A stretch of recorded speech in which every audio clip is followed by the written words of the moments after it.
안녕하세요. 미지과학입니다. 요 근래 백신들 많이 맞고 계시죠? 자주들 맞는 게 화이자와 모더나죠? 이건 둘 다 mRNA 백신 계열이라고 하는 게 이제 상식이 된 것 같습니다. 그런데 왜 RNA는 무엇이길래 RNA 계열만 있나? DNA 계열은 없나 하는 의문점이 생깁니다. 우선 RNA와 DNA 용어부터 정리해 보겠습니다. 흔히 알고 있듯 DNA는 개개인마다 다른 고유의 유전 정보를 담고 있습니다.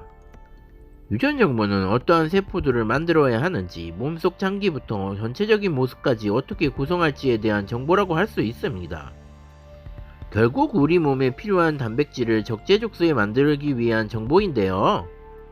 이를 위해서는 누군가가 DNA에 지령한 정보를 해석한 뒤 단백질을 만드는 곳에 전달하는 역할을 해야 합니다.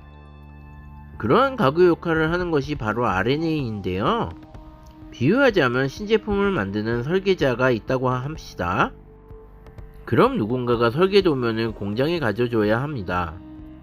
공장의 기술자들은 전달된 도면을 보면서 필요한 재료를 주문하고, 재료가 공장에 도착하면 설계 도면에 맞게 조립해서 완제품을 만들어낼 것입니다. 단계별로 보자면 DNA 설계 도면을 공장에서 전달하는 RNA가 있습니다. 이 RNA는 전형 메신저의 앞글자를 따서 mRNA라고 부릅니다. 또 공장에서 주문한 재료를 구해 기술자에게 가져다주는 RNA도 있습니다. 운반자 트랜스퍼라는 뜻으로 tRNA라고 부릅니다. tRNA가 가져온 재료들을 활용해 설계 도면에 따라 완제품을 만드는 RNA는 rRNA라고 하는데요. 앞에 R이 붙인 건 공장의 이름, 즉 단백질을 만드는 세포기관의 이름을 리보솜이기 때문입니다. 아하, 그러니까 DNA 설계도 RNA, 특히 mRNA는 메신저 역할을 한다는 것이네요. mRNA에 대해 더 알아보자면 DNA 원형으로부터 전사되고 유전 정보에 암호를 부여하여 단백질 합성이 일어나는 장소인 리보솜으로 운반해 준다고 합니다. 용어는 알았고 RNA 백신만 현재까지 있는데 DNA 백신은 없어 그 개발 현황을 알아보겠습니다. 코로나19 DNA 백신 인도서 첫 긴급 사용 승인.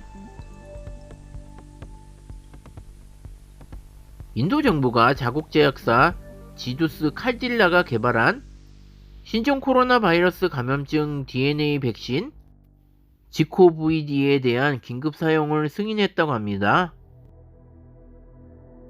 다양한 종류의 코로나19 백신 가운데 DNA 백신이 긴급 사용 승인을 받은 건 이 처음이라고 합니다. 전문가들은 또 다른 새로운 플랫폼 백신이 전세계 코로나19 대응 전선에 합류했다고 평가하고 있다고 합니다. 국내 기업이 진행 중인 DNA 백신 임상에도 긍정적인 신호로 작용할지 주목된다고 합니다. 지두스 칼딜라의 지코VD는 근육주사가 아닌 피부에 투여하는 DNA 백신입니다. DNA 백신은 코로나19 바이러스의 항원을 생성할 수 있는 유전물질인 DNA를 주입해 면역 반응을 유도하는 방식인 백신 플랫폼이었다고 합니다. 28,000명 이상이 참가한 임상 3상에서 예방효과는 67%인 것으로 나타났다고 합니다. 기존 백신에 비해 예방효과가 다소 떨어지지만 DNA 백신이라는 새로운 방식의 백신이 첫 승인을 받았다는 점에서 관심을 모은다고 합니다. 이달 말 인도에서 투여가 시작될 것으로 전망된다고 합니다. 피처 리치몬드 웨스턴 오스트레일리아대 면역학 교수는 지코VD인 긴급 사용 승인은 DNA 백신도 감염병을 통제하는 데 도움이 될 수 있다는 사실을 보여준다는 점에서 의미가 크다고 설명했다고 합니다. 현재 전 세계에서 임상시험 중인 주요 DNA 백신은 12종에 이른다고 합니다.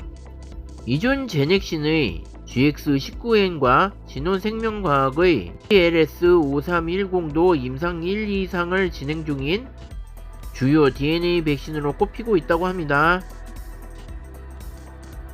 샤이드 자밀 인도 아슈카대 바이러스학 교수는 DNA 백신은 다른 백신에 비해 제조하기가 어렵지 않기 때문에 감염병을 통제하는 데 큰 도움이 될 것이라고 말했다고 합니다. 특히 DNA 백신은 영하의 온도에서 보관 유통하는 화이자 바이오엔테크나 모더나의 메신저 리보엑산 백신에 비해 보관상 이점이 있다는 분석입니다. DNA 백신이 늦게 긴급 사용 승인된 이유는 세포막을 통과해 세포질이 통과하기만 하면 되는 mRNA와는 달리 DNA 백신은 세포에까지 도달하도록 설계해야 되기 때문이라고 합니다. 초기 임상 과정에서 강력한 면역 반응을 유도하는 데 어려움을 겪기도 했다고 합니다. 지코 VD는 예방 효과가 90% 이상인 mRNA 백신보다 낮은 67%의 예방 효과를 보였지만 델타 변이 바이러스가 유행하는 당시에 수행된 임상시험이라는 점에서 차이가 있습니다. 오히려 델타 변이가 유행하는 인도에서 이뤄진 임상에서 예방효과 67%는 델타 변이에도 예방효과가 있다는 점에서 차별화된다고 합니다. 아무튼 빨리 나와서 백신 많이 맞았으면 하네요.